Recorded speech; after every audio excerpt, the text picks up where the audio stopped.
Hi, you guys. I wanted to get on really quick and talk about something that God has laid on my heart for a while to do. I wanted to talk about people that are in relationships that are abusive mentally and physically. And it's not just a person that you're with sexually or in a relationship or a marriage. This also applies to people that have relationships with their siblings, their mothers, their fathers, friends. This goes for any relationship that you have.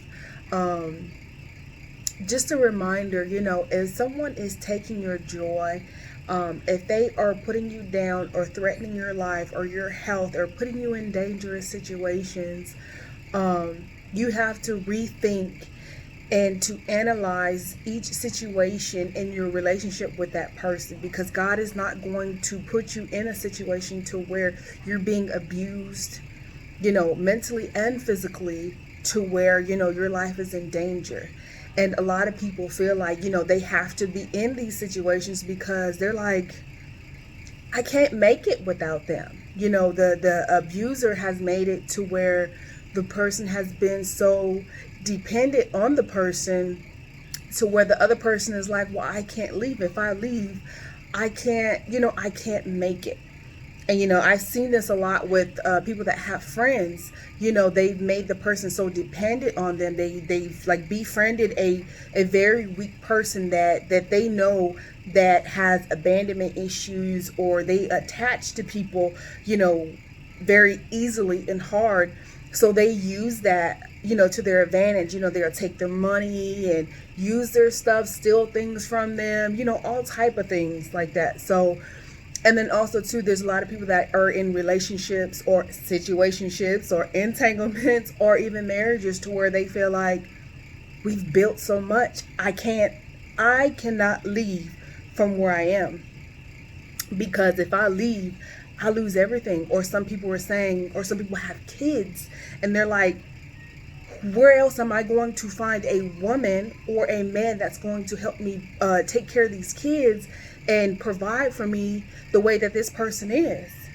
And God's saying, that's not the life I intended for you, to be in an abusive relationship with someone that causes you mental and physical harm, and someone that is, just using you like a puppet. And then this also goes to, you kick it over to some people where they have relationships with their parents or their fathers. That can be abusive too, because sometimes some of these parents are abusing their children by taking their money.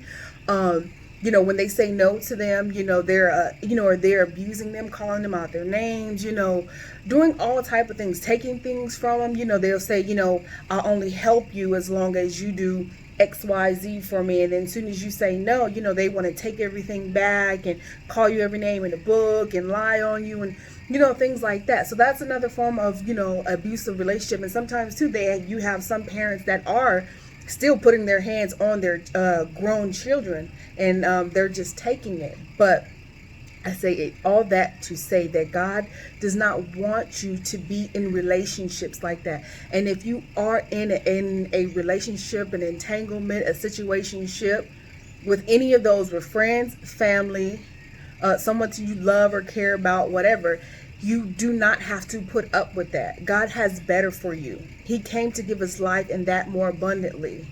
So God will give you the desires of your heart, not what the world says that you need. So some people are searching for things that, if I got, a good paying job, I got a, at least I got a friend, and now I got a wife, or now I got a husband, and, it's all set. But, people don't think to go down into the details of what type of wife, what type of husband do you want, what type of friends do you want, or what type of friends do you need. People are just taking whatever they can get, and that's not what God's saying for you to do. You do not have to settle for less. You are more than what your parents or your friends or who you're around have went through. You're better than that, and God has more for you. You can be that change that breaks that cycle, because you will not have to live in depression and humility and trying to attempt suicide at different points in your life. God has more for you. He just needs for you to get up and get out from the situation. He's going to give you a way out, but you have to listen, pay attention, and be obedient to what he's saying. Some people have already been in situations with, the abusers, to where you already know they're not going to change. So they're going to keep, hurting you and abusing you, and then playing victim, when you stick up for yourself. Or sometimes when some people do, it gets worse. So you already know the track record of these people. So why keep giving them a chance? You know what they're about. You've given them 100 chances. You've forgiven them, or you forgave them. You've done everything and all that you can do. Now it's time to get up and to move on. For you to think about yourself and your family, and get yourself together and get you on a right track to where you can have a future. So with that being said, I hope this is encouraging somebody that, that's in a situation, or for some people that have been in the situation, they just need some motivation. There is life after death. You just have to get up and keep going and keep pushing, and, keep striving, get around positive people, positive things, everything from the past, disconnect yourself from things that don't serve you and don't bring positivity to yourself and your family and into your future. So with that being said, I love you guys. Be blessed. Stay safe.